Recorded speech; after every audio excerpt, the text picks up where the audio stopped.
اچھا جی، بسم اللہ الرحمن الرحیم، السلام علیکم ورحمۃ اللہ۔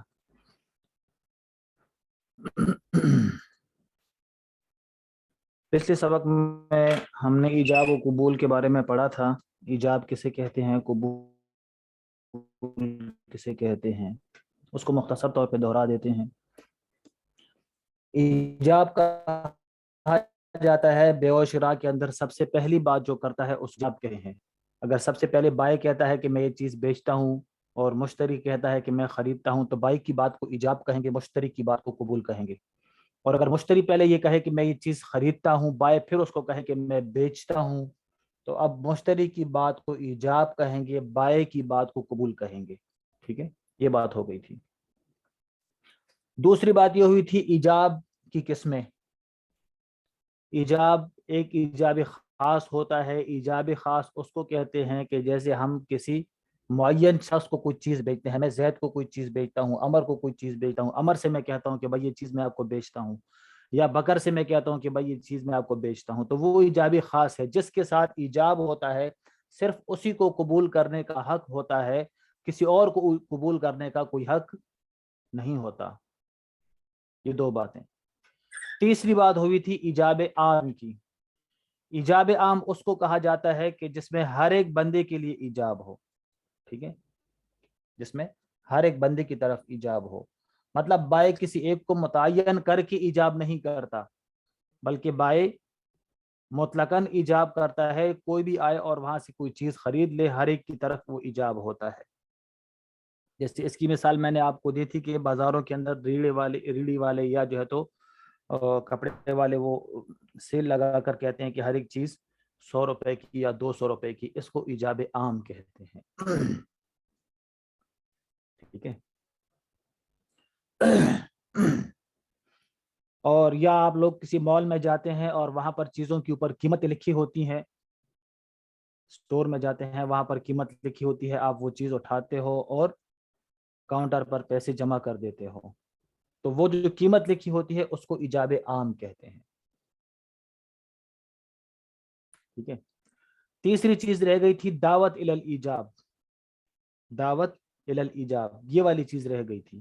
یہ باتیں میں آپ کو اس لیے بتا رہا ہوں کیونکہ یہ ہمارے عرف کے اندر عام ہے، ورنہ تو اگر سمپل کا ہو تو ایجاب و قبول جتنی کتاب کی بات تھی وہ ختم ہو گئی، لیکن آج کل کی بیوعات کے اعتبار سے یہ چیزیں عام ہیں، تو اس لیے اس چیز کی وضاحت میں کر رہا ہوں۔ ایک ہوتا ہے ایجاب دعوت الی الایجاب۔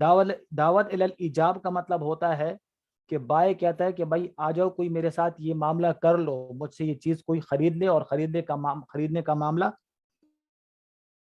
کر لے۔ دعوت الی الایجاب اس کو دعوت الی الایجاب کہتے ہیں۔ مثال اس کی جیسے کہ ہم مارکیٹ میں جاتے ہیں موبائل کی دکان میں، تو وہاں پر جو ہے تو الماریوں کے اندر موبائل رکھے ہوتے ہیں اور اس پر قیمت لکھی ہوتی ہے 20,000، 30,000، 40,000۔ اب اگرچہ وہاں پر قیمت لکھی ہے، لیکن ہم ایسے نہیں کر سکتے کہ جائیں وہاں سے اور وہاں پر شوکیس سے موبائل اٹھائیں اور اس کو 30,000 روپے دیں، اس طرح کوئی نہیں کرتا، بلکہ ہم اس کو کہتے ہیں کہ بھائی یہ موبائل مجھے دکھا دو، موبائل ہم دیکھتے ہیں اور پھر اس کے بعد ایجاب و قبول ہوتا ہے، اس کے بعد ریٹ طے ہوتا ہے۔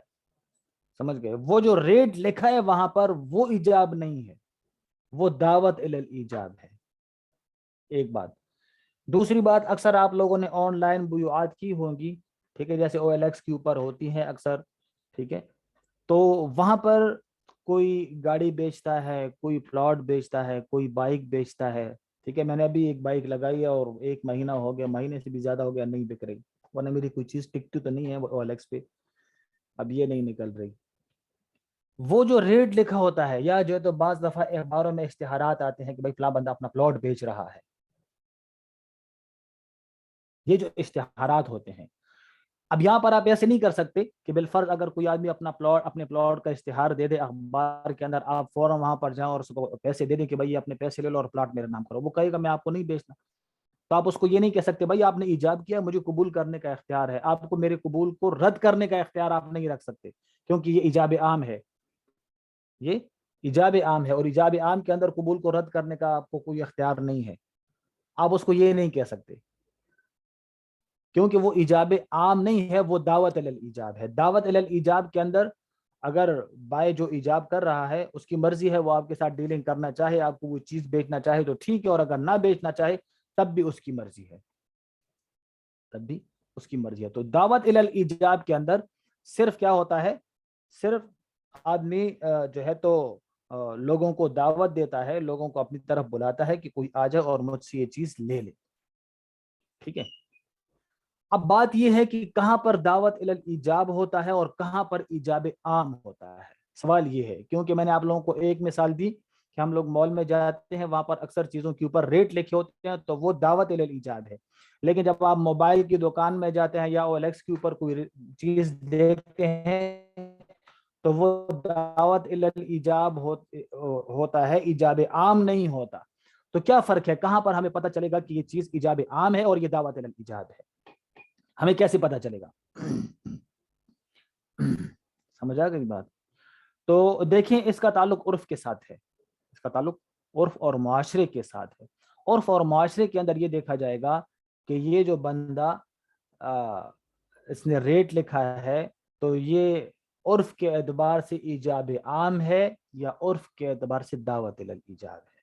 تو ہمارے معاشرے کا عرف یہ ہے کہ اسٹور کے اندر کھانے پینے کی چیزوں کے اوپر جو ریٹ وغیرہ لکھے ہوتے ہیں تو وہ ایجاب عام تصور ہوتا ہے، لیکن اس طرح OLX کے اوپر یا جو ہے تو آن لائن چیزوں کا ریٹ لکھ کر لوگوں کو جو خریدنے کی دعوت دی جاتی ہے وہ دعوت الی الایجاب ہوتا ہے، وہ کیا ہوتا ہے، وہ دعوت الی الایجاب ہوتا ہے۔ بات سمجھ میں آ رہی ہے کہ جا رہی ہے؟ دیکھیں سبق اگر مشکل لگ رہا ہو تو پھر بتا دیں، پھر میں اسے آسان کر دوں گا، سمپل، ٹھیک ہے، زیادہ ڈیپ میں نہیں جاؤں گا پھر۔ تو یہ ہو گیا۔ دیکھیں آگے ہے مسئلہ نمبر 3، یہ ایجاب کے مختصر خلاصہ تھا، ٹھیک ہے۔ آگے دیکھیں مسئلہ نمبر 3 4، مسئلہ نمبر 4، کسی نے کہا کہ یہ چیز 1 پیسے کی میں نے لی، اس نے کہا کہ لے لو، تو یہ بے ہو گئی، یہ بے ہو گئی۔ کسی نے کہا کہ یہ چیز میں نے 1 پیسے کی لے لی اور اس نے کہا کہ لے لو، تو یہ بے ہو گئی۔ اب یہاں پر دیکھو ایجاب کس کی طرف سے ہوا، مشتری کی طرف سے ہوا، اور قبول کس کی طرف سے ہوا، بائع کی طرف سے ہوا۔ تو مطلب یہ ضروری نہیں کہ ایجاب بائع کی طرف سے ہو، ایجاب مشتری کی طرف سے بھی ہو سکتا ہے۔ کسی نے کسی چیز کے دام چکا کر اتنے دام ہاتھ پر رکھے اور وہ چیز اٹھا لی، اس نے خوشی سے دام لیے، پھر نہ تو اس نے زبان سے کہا کہ میں نے اتنے داموں پر بیچی، نہ اس نے یہ کہا کہ میں نے خریدی، تو اس لین دین کے ہو جانے سے بھی چیز بک جاتی ہے اور بے درست ہو جاتی ہے، جس کو کیا کہتے ہیں، بے تعاتی کہتے ہیں، جس کو بے تعاتی کہتے ہیں۔ میں نے پہلے کہا تھا نا، بے تعاتی کسے کہتے ہیں، کہ جس کے اندر ایجاب و قبول زبان سے نہ ہو، ایجاب و قبول عمل کے اعتبار سے ہو۔ اسٹور کے اندر جب آپ جاتے ہیں نا، یہ اکثر بے تعاتی ہوتی ہے۔ اچھا، جہاں پر جاتے ہیں آپ، چیز دال اٹھا لی، چینی اٹھا لی، ٹھیک ہے، صابن اٹھا لیا، شیمپو اٹھا لیا، وہ ٹوکری کے اندر رکھے جاتے ہیں، ٹوکری میں رکھتے ہیں نا، وہ جو جس کے نیچے ٹائر وغیرہ ہوتے ہیں، پہیے ہوتے ہیں، اس میں سارا سامان رکھ دیتے ہیں، پھر جاتے ہیں اور کاؤنٹر پر بتاتے ہیں کہ کاؤنٹر والے دیکھتے ہیں بھائی اس نے یہ 10 چیزیں لے لی ہیں، اور اس کے بل بنا کر اس کو دے دیتا ہے، یہ اس کو قیمت دیتا ہے۔ یہ سب بے تعاتی ہے، یہ سب کیا ہے، بے تعاتی میں شمار ہوتا ہے، ٹھیک ہے۔ کل بھی لکھ کے بتایا تھا کیسے لکھتے ہیں، دیکھو اس طرح لکھتے ہیں، ٹھیک ہے۔ اچھا، مسئلہ نمبر 6، کسی آدمی نے امرود بیچے یا دوسرے نے بغیر پوچھے بڑے بڑے 4 امرود اس کی ٹوکری میں سے نکالے اور 1 پیسہ اس کے ہاتھ پر رکھ دیا، اس نے خوشی سے لے لیا، تو بے ہو گئی، چاہے زبان سے کسی نے کچھ کہا ہو چاہے کچھ نہ کہا ہو۔ یہ بھی وہی مثال ہو گئی، ٹھیک ہے۔ جیسے آپ لوگ ریڑھی پہ جاتے ہیں، وہ سبزی مارکیٹ یا فروٹ خریدنے جاتے ہیں، وہاں سے اس سے ریٹ طے کرتے ہیں، ہاں بھائی کتنے روپے کلو ہے، اس نے آپ کو بتایا کہ بھائی آم 200 روپے کلو ہے۔ پھر آپ کیا کرتے ہیں، وہاں سے 4 5 آم اٹھاتے ہیں اور اس کو دیتے ہیں کہ اس کو وزن کر لو، اس نے وزن کر لیا، کتنے پیسے ہو گئے، 200 روپے ہو گئے۔ اب یہ جو آپ بات کر رہے ہیں نا کہ بھائی کتنے روپے کلو ہے اور کتنے پیسے ہو گئے، یہ ایجاب نہیں ہے، اس کو ایجاب نہیں کہتے. وہ تو آپ اس سے ریٹ پوچھ رہے ہیں, ٹھیک ہے, اس نے آپ کو ریٹ بتا دیا کہ اتنا ہے, پھر آپ نے آم لے لیے اور اس کی قیمت پوچھ لی. قیمت پوچھنا بھی ایجاب نہیں ہے, بس آپ نے پھر اس کو پیسے دے دیے اور اس نے آپ کو آم دے دیے, تو یہ بے ہو گئی. اور اس کو کیا کہتے ہیں؟ بے تعاتی کہتے ہیں. اس کو کیا کہتے ہیں؟ بے تعاتی. جب آپ نے اس کو پیسے دے دیے تو گویا کہ آپ نے اس کو کہا کہ میں نے آم خریدنے ہیں یا میں آم خریدتا ہوں, اس نے آم دے دیے, گویا کہ اس نے آپ کو کہا کہ میں نے آپ کو آم بیچ دیے. تو یہ ایجاب و قبول عمل کے اعتبار سے ہوا, ایجاب و قبول زبان سے نہ ہوا. سمجھ گئے؟ یہ کیا ہے؟ بے تعاتی ہے. بے تعاتی کی ایک اور مثال بھی ہے. یہ آپ لوگوں نے ایئرپورٹ کے اوپر, یہ میں نے تو ابھی تک دیکھا نہیں ہے, لیکن ویسے ہے تو مطلب دیکھا نہیں ہے, ریئل میں نہیں دیکھا. آپ لوگ ایئرپورٹ پہ جاتے ہیں نا, یہ وہ فریج وغیرہ لگے ہوتے ہیں, اس میں فریج ہوتے ہیں, اس کے اندر کھانے پینے کی چیزیں پڑی ہوتی ہیں, ٹھیک ہے, کھانے پینے کی چیزیں پڑی ہوتی ہیں, ہر ایک کے اوپر اپنا ریٹ لکھا ہوتا ہے. تو آپ جاتے ہیں اور اس میں پیسے ڈال دیتے ہیں اور وہ سامان آپ کو وہ مشین دے دیتا ہے. وہاں پر کوئی ایجاب و قبول نہیں ہوتا, وہاں پر کوئی ایجاب و قبول نہیں ہوتا. تو بس آپ نے پیسے دے دیے اس مشین کو اور اس نے آپ کو وہ چیز دے دی. تو یہ بھی کیا ہے؟ بے تعاتی ہے. یہ بھی بے تعاتی ہے. اور اس میں جو ریٹ لکھے ہوتے ہیں نا, وہ ایجاب العام ہے, بلکہ وہ دعوت الایجاب ہے, ایجاب العام نہیں ہے. کیا ہے؟ اس کو دعوت الایجاب کہتے ہیں. بس آپ نے پیسے وہاں پر دے دیے, جب آپ کو چیز مل گئی تو آپ کی بے تام ہو گئی. اس میں بھی اکثر فقہا کا اختلاف ہے کہ اس مشین کے اندر جو ریٹ لکھا ہے وہ دعوت الایجاب ہے یا ایجاب عام ہے. ہمارے استاد جی شیخ الاسلام تقی عثمانی صاحب کی رائے یہی ہے کہ وہ دعوت الایجاب ہے, ایجاب عام نہیں ہے وہ. ٹھیک ہے, کیا مطلب؟ جب آپ اس کو پیسے دیں گے اور وہ آپ کو چیز دے گا تب جا کے بے تام ہوگی, لیکن اگر آپ نے پیسے نہیں دیے اور اس نے آپ کو چیز نہیں دی تو بے تام نہیں ہوگی. سمجھا گئی بات؟ کیونکہ اکثر بعض دفعہ یہ ہوتا ہے کہ اب وہاں پر جو مشین کا مالک ہے وہ تو صبح چیک کر لیتا ہے چیزیں موجود ہیں بھائی, وہ چلا جاتا ہے. پھر بعض دفعہ ایسے ہوتا ہے کہ اس میں بالفرض چپس جو ہے تو اس کا ریٹ لکھا ہے لیکن چپس کی پیکٹ ختم ہے, چپس کی پیکٹ ختم ہے. تو اگر ہم اس کو ایجاب بنا لیتے ہیں تو پھر یہ ایجاب ایسی چیز کا ہو جائے گا جو مشین میں ہے ہی نہیں, اور یہ جائز نہیں ہے. تو اس لیے استاد جی نے کہا کہ ایجاب عام اس کو نہیں بنا سکتے, دعوت الایجاب بنا سکتے. بہرحال کہنے کا مقصد یہ ہے کہ وہ جو مشینیں ہوتی ہیں تو وہ بھی بے تعاتی میں شمار ہوتی ہیں. اس میں شمار ہوتی ہیں بے تعاتی کے اندر. اچھا, کسی نے موتیوں کی ایک لڑی کو کہا کہ یہ لڑی 10 پیسے کی تمہارے ہاتھ بیچی. اس پر خریدنے والے نے کہا کہ میں نے 5 موتی میں سے 5 موتی میں نے لے لیے, یا یوں کہا کہ آدھے موتی میں نے خرید لیے. تو جب تک بیچنے والا اس پہ راضی نہیں ہوگا, کیونکہ اس نے پوری لڑی کا مول یعنی سودا کیا تھا, جب تک وہ راضی نہ ہو لینے والے کو اختیار نہیں کہ اس میں سے کچھ لے اور کچھ نہ لے. اگر لے تو پوری لڑی لینا پڑے گی, البتہ اگر اس نے کہہ دیا کہ موتی 1 پیسے کا ہے, اس پر اس نے کہا کہ 5 موتی میں نے خرید لیے, تو موتی بک گئے. دیکھو اس کی مثال کیسی ہے؟ اس کی مثال ایسی ہے کہ جیسے ہم بازار جاتے ہیں نا, تو وہاں پر کپڑے کی وہ جو کپڑے بیچتے ہیں تو بعض دفعہ اس میں بنڈل ہوتا ہے, کپڑوں کا ایک مکمل بنڈل ہوتا ہے. تو وہ کہتے ہیں کہ بھائی یہ بنڈل کتنے کا ہے؟ یہ بنڈل 10,000 روپے کا ہے. یہ بنڈل 10,000, اس میں 10 سوٹ ہے اور یہ بنڈل 10,000 روپے کا ہے. ٹھیک ہے, اب آپ یہ نہیں کر سکتے کہ آپ اس کو کہیں کہ اچھا بنڈل 10,000 روپے کا ہے اور اس میں 10 سوٹ ہے, تو اس کا مطلب ہوا کہ ایک سوٹ 1,000 روپے کا ہوا. تو آپ یہ نہیں کر سکتے کہ اس بنڈل میں سے 5 اچھے اچھے رنگ نکالیں, کلر نکالیں اور اس کو کہیں کہ بھائی یہ 5,000 لے لو اور باقی چھوڑ دو, باقی میں نے نہیں خریدنا. آپ اس کو یہ نہیں کہہ سکتے, آپ اس کو یہ نہیں کہہ سکتے. کیوں؟ اس لیے کہ انہوں نے آپ کے ساتھ سودا پورے 10 کپڑوں کا کیا ہے, انہوں نے سودا 5 کپڑوں کا نہیں کیا. انہوں نے جو ریٹ لگایا ہے تو وہ 10 سوٹ کا لگایا ہے, 5 کا نہیں لگایا.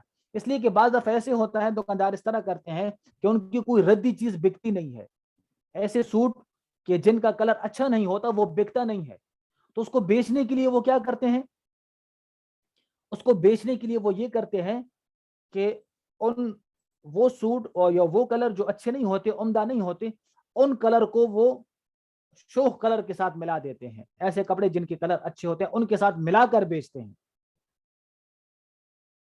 سمجھ گئے کہ بھئی چلو یہ کلر اچھا نہیں ہے لیکن اس کلر کو اگر ہم اس کلر کے ساتھ بیچیں تو جو اچھا کلر ہے اس کو خریدنے کی وجہ سے وہ بندہ کیا کرے گا، یہ بھی خرید لے گا. لوگ اس طرح کرتے ہیں. تو اب اگر آپ اس کو کہو کہ بھائی اچھا آپ نے تو کیا کہا کہ 10 سوٹ ہیں تو 10 سوٹ یہ 10,000 روپے کے ہیں، اور تو اس کا مطلب ہوا ایک سوٹ 5,000 روپے کا، ایک سوٹ 1,000 روپے کا ہو تو مجھے 5 سوٹ نکال کے دے دو اس میں سے. یہ نہیں کر سکتے آپ، کیونکہ اس نے 10 سوٹ کا ریٹ لگایا ہے. تو اگر آپ نے خریدنا ہو تو 10 ہی خریدنا ہوگا، اگر نہیں خریدنا تو پھر آپ سارے چھوڑ دو. ہاں یہ ہو سکتا ہے کہ آپ اس کو یہ کہیں کہ بھائی اس میں سے 5 سوٹ مجھے دے دو 5,000 روپے کے، 5 سوٹ مجھے دے دو 5,000 روپے کے. اب یہ دیکھو پہلے اس نے آپ کو کہا کہ یہ بنڈل ہے اس میں 10 سوٹ ہیں، 10 سوٹ ہیں اور 10 سوٹ کی قیمت کتنی ہے، 10,000 روپے. تو یہ بائی کی طرف سے ایجاب ہوا. اب آپ کو اختیار ہے کہ آپ اس کو قبول کریں یا نہ کریں، لیکن آپ نے اس طرح نہیں کیا کہ میں نے خریدنا ہے. آپ نے اس کو کہا کہ اچھا آپ ایسا کریں اس میں سے مجھے 5 سوٹ دے دے 5,000 روپے، 5 سوٹ دے دیں 5,000 روپے کی. تو مانا کیا بنا، مانا یہ بنا کہ آپ نے بائے کی ایجاب کو رد کر دیا اور اپنی طرف سے اس کو آفر دے دی، اپنی طرف سے آفر دے دی. آپ کی آفر اب ایجاب بن جائے گی. اب یہ آپ کی آفر کیا بنی، ایجاب بنی. اب اگر بائی اس کو ایکسپٹ کرنا چاہتا ہے، قبول کرنا چاہتا ہے تب تو بے ہو جائے گی، لیکن اگر بائی نے انکار کیا پھر بے نہیں ہوگی. یہ مانا ہوا اس چیز کا کہ جب تک وہ راضی نہ ہو لینے والے کو اختیار نہیں کہ اس میں سے کچھ لے یا نہ لے. اگر لے تو پوری لینی پڑے گی. ہاں البتہ البتہ یہ والی بات کہہ دی. کون سی والی بات، یہ والی بات کہ اگر بائی اس کو قبول کرنا چاہے تو بائی کو قبول کرنے کا اختیار ہے. کیا مطلب کہ جب آپ نے اس کو کہا کہ بھائی 5,000 روپے کے 5 سوٹ دے دو، گویا کہ آپ کی طرف سے آفر آ گئی. اب اگر بائی اس کو ایکسپٹ کرنا چاہے تو وہ کر سکتا ہے. یہ مطلب ہوا اس کا کہ اگر اس نے کہہ دیا کہ بائی کو، اگر بائی کو لینے کا اختیار ہے، اگر وہ لینا چاہے تو وہ لے سکتا ہے، آپ کے آفر کو قبول کرنا چاہے تو کر سکتا ہے. یہ تو ایک صورت ہوگی. دوسری صورت اس طرح ہوتی ہے کہ وہاں پر سوٹ پڑے ہوتے ہیں اور وہ کہتا ہے کہ بھائی اس کے اندر یہ جو بنڈل ہے کپڑوں کا اس میں 10 سوٹ پڑے ہیں اور ہر ایک سوٹ 1,000 کا. یہ نہیں کہا کہ پورا بنڈل 10,000 کا، یہ نہیں کہا. اس نے کیا کہا، ہر ایک سوٹ 1,000 کا. اب آپ کو اختیار ہے اس بنڈل میں سے آپ 5 سوٹ نکالے اور اس کو 5 سوٹ دے دیں. ٹھیک ہے. خلاصہ کیا، خلاصہ یہ ہوا کہ جب بنڈل کی قیمت لگتی ہے سکتے کہ صرف وہ نکال کر اس کی قیمت آپ بائی کو دے دیں. نہیں، بائی تو بیچنا ہی بنڈل ہی بیچنا چاہ رہا ہے وہ. ٹھیک ہے، بائی تو پورا بنڈل بیچنا چاہ رہا ہے، اس نے پورے بنڈل کا سودا کیا ہے. لہٰذا آپ یہ نہیں کر سکتے کہ اس کو یہ کہہ دیں کہ اس میں سے مجھے کچھ دے دو اور کچھ رکھ لو. آپ یہ نہیں کر سکتے. ہاں آپ اس کو آفر دے دو، اگر آفر اس نے قبول کر لیا تو ٹھیک ہے، اور اگر نہ کیا تو آپ اس کے اوپر زبردستی نہیں کر سکتے. یہ کس صورت میں، جب وہ پورے بنڈل کا سودا کرنا چاہے. ہاں لیکن اگر اس نے یہ کہا کہ بھائی یہ پورا بنڈل ہے اس میں 10 سوٹ ہیں، ہر ایک سوٹ 1,000 کا، تو گویا کہ اب پورا بنڈل وہ نہیں بیچنا چاہ رہا، ہر ایک سوٹ کی الگ الگ اس نے قیمت متعین کر دی. اب آپ اس میں سے ایک سوٹ نکال سکتے ہیں اور اس کو 1,000 روپے دے سکتے ہیں. دونوں باتیں سمجھ آ گئی کہ نہیں؟ دیکھو ہاں البتہ اگر اس نے یہ کہہ دیا کہ ہر موتی 1 پیسے کا، اس پر اس نے کہا کہ میں نے 5 موتی خرید لیے تو 5 بک گئے. کیا مانا، 5 بک گئے. سمجھ گئے. اب اس بائی کو اختیار نہیں ہے، بائی یہ نہیں کہہ سکتا کہ بھائی نہیں مجھے تو آپ نے پورا بنڈل اٹھانا ہوگا. بھائی پورا بنڈل کیسے اٹھانا ہوگا، آپ نے خود ہی کہا کہ ہر ایک کپڑے 10 سوٹ ہیں اور ہر سوٹ کی قیمت 1,000 ہے. جب ہر سوٹ کی قیمت 1,000 ہے تو بس مطلب یہ ہوا کہ آپ ایک ایک سوٹ بھی بیچنا چاہتے ہیں. اگر آپ نے پورا بنڈل ہی بیچنا تھا تو پھر آپ نے یہ کہنا تھا کہ پورے بنڈل کی قیمت 10,000 روپے ہے. پھر آپ نے ہر ایک سوٹ کی قیمت متعین نہیں کرنی تھی. بات سمجھ آ رہی ہے کہ جا رہی ہے؟ کسی کے پاس 4 چیزیں ہیں, اس نے کہا کہ میں نے یہ سب 4 آنے کی بیچ دی, تو اس کی منظوری کے بغیر یہ اختیار نہیں کہ بعض چیزیں لے اور بعض چھوڑ دے, کیونکہ وہ سب کو ملا کر بیچنا چاہتا ہے. ہاں البتہ ہر ایک چیز کی قیمت الگ الگ بتا دے تو اس میں سے ایک آدھ چیز بھی خرید سکتا ہے. سمجھ آ گئی بات؟ یہ جو بیرون ممالک سے کھباڑ کی چیزیں آتی ہیں, ٹھیک ہے, پورے بنڈل آتے ہیں نا, پورے بنڈل, تو پھر وہاں پر بنڈل کا سودا ہوتا ہے, وہاں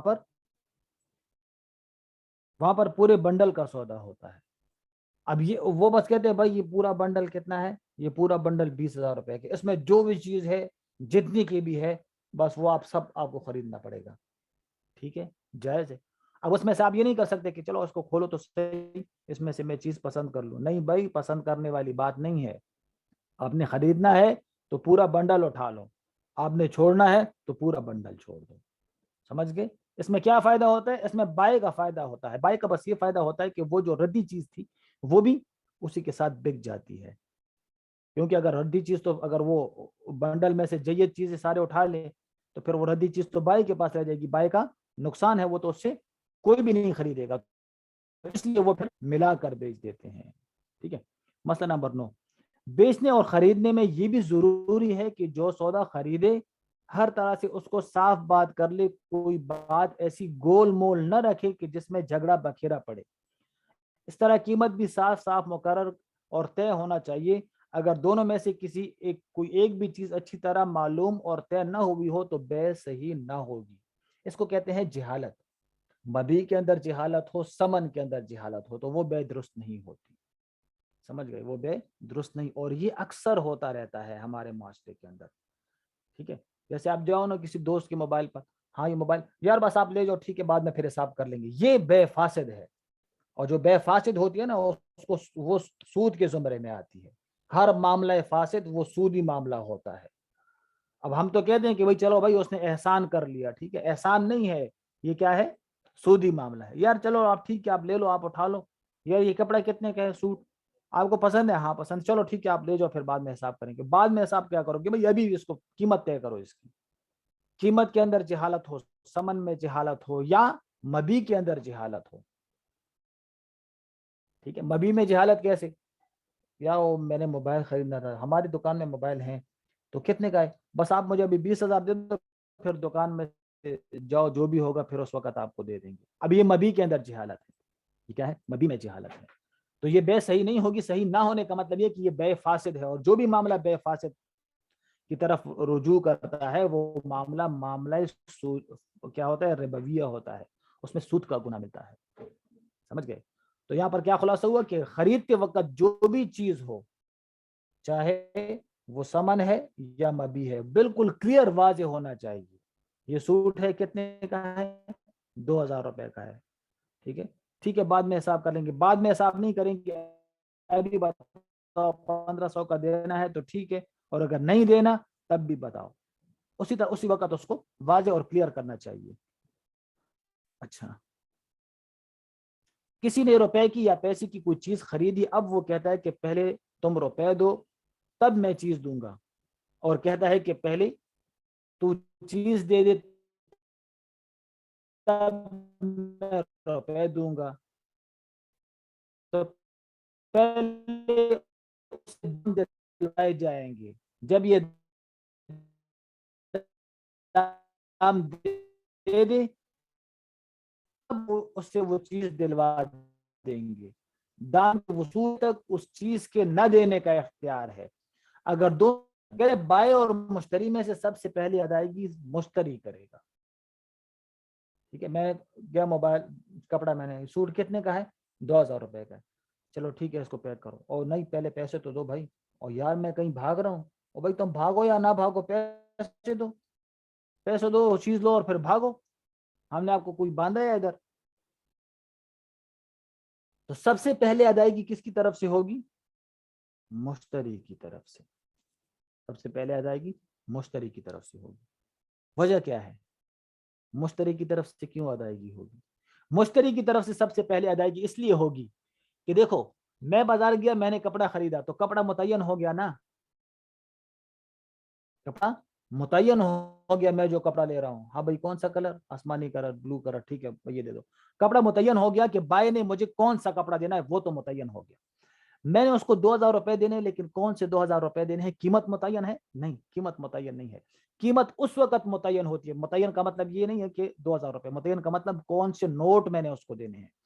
قیمت اس وقت متعین ہوتی ہے جب وہ بائی کے ہاتھ میں چلے جاتے ہیں, تب جا کے وہ متعین ہوتے ہیں. سمجھ گئے؟ اگر بالفرض میں نے جو ہے تو جیب میں سے 2000 کے نوٹ نکالی, ہزار روپے کے, میں نے کہا یہ 2000 روپے ہیں میرے پاس, ہزار روپے کا نوٹ ہے, اور اس کے بدلے میں آپ مجھے کیا دے دو, یہ کپڑا دے دو. اس نے مجھے کپڑا دے دیا, پھر وہ 2000 روپے میں نے جیب میں رکھ لیا, نہیں یہ 2000 روپے آپ کو نہیں دوں گا, 500 کے میں نے چار نکال کے اس کو 4 نوٹ دے دیے, یہ لے لو. تو کیا بائی کو اس بات کا اختیار ہوگا کہ وہ مجھے کہے نہیں بھائی وہ جو نئے نوٹ نکالے تھے ہزار روپے کے وہ دے دو نا, اور بھائی تمہیں کیا کرنا ہے, اس کو تم نے 2000 روپے لینا ہے نا, تو بس یہ 2000 روپے لے. خلاصہ کیا؟ خلاصہ یہ کہ مشتری کی طرف سے سمن کا تعین اس وقت ہوتا ہے کہ جب مشتری بائی کے ہاتھ میں پیسے رکھے کہ یہ پیسے آپ کے ہو گئے, تب جا کے وہ متعین ہوتا ہے. جب تک بائی کے ہاتھ پر پیسے نہیں رکھتا اس وقت تک وہ قیمت متعین نہیں ہوتی. کہا جاتا ہے کہ مشتری کرے گا. سمجھ گئے؟ اچھا, دونوں کی طرف سے ایک ہی قسم کی چیز ہے, دونوں کی طرف سے دام ہے یا دونوں کی طرف سے سودا ہے, جیسے کہ روپے کی پیسے لینے لگے یا جو ہے تو کپڑے کے بدلے میں کپڑا, اور دونوں میں یہی جھگڑا ہے کہ کون پہلے دے گا, تو بس دونوں اس ہاتھ دو اس ہاتھ دو, ٹھیک ہے. اگر چینج کرنا ہے پیسے, ٹھیک ہے میرے پاس پاکستانی ہے, آپ کے پاس ریال ہے, ریال مجھے دو اور پاکستانی تم لے لو, اور دونوں کی طرف سے کیا ہے, نقود ہے نا. تو اگر یہاں پر جھگڑا پیدا ہو تو ہم کہیں کہ بھائی دونوں ایک ساتھ جو ہے تو ایک دوسرے کو سپرد کر دو, چیزیں حوالے کر دو, اس میں کوئی پہلا اور کوئی دوسرا نہیں ہوگا. اور اگر دونوں کی طرف سے کپڑا ہے, یہ کپڑا میں نے اس دکان سے لیا لیکن یہ میں چینج کرنا چاہتا ہوں, آپ اس کے بدلے میں مجھے وہ کپڑا دیں گے, ہاں ٹھیک ہے چینج کر لیتے ہیں. کون پہلے ادائیگی کرے گا, کہہ رہا دونوں میں سے دونوں برابر ادائیگی کریں گے. اگر جھگڑا ہو ٹھیک ہے تو پھر دونوں برابر, اگر جھگڑا نہ ہو پھر تو جو بھی پہلے ادائیگی کرے وہ تو نا. یہ اصول کے اندر جب جھگڑا پیدا ہو کہ بھائی کون پہلے ادائیگی کے اندر کہ جب دونوں کی طرف سے کپڑا ہو یا دونوں کی طرف سے نقود ہو, تو جھگڑے کی صورت میں ہم اس میں یہ فیصلہ کریں گے کہ دونوں برابر ادائیگی کریں.